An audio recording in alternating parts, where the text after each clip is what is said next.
Hello friends, তো চলে এলাম সানডে মিনি ব্লগ নিয়ে। আর দেখো এখনও কিন্তু আমার গাছে 2-1টা করে শিউলি ফুল ফুটছে। আর এটা একদম নিচে হয়েছিল, তো গাছ থেকেই পারলাম, ওই জন্য তোমাদের সাথে একটু শেয়ার করলাম। সানডে মানে তো স্পেশাল মেনু থাকবেই। ব্রেকফাস্টে বানিয়েছিলাম চাউমিন, আর লাঞ্চে ছিল চিকেন কষা, তার সাথে ফুলকপির তরকারি, উচ্ছে চচ্চড়ি আর জলপাইয়ের চাটনি। আর আমাদের এখানে কিন্তু রাসের মেলা শুরু হয়ে গেছে, তো রান্না করতে করতে দেখলাম নগর পরিক্রমায় বেরিয়েছে, তো আমরাও গেলাম দেখতে।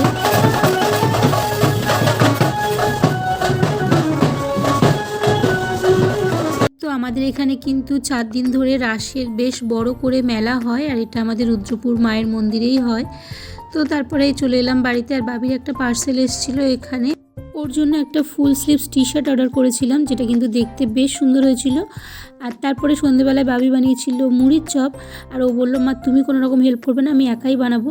আর মুড়ির চপটা খেতেও কিন্তু বেশ টেস্টি হয়েছিল। তো ব্যাস এই ছিল আজকের মিনি ব্লগটা।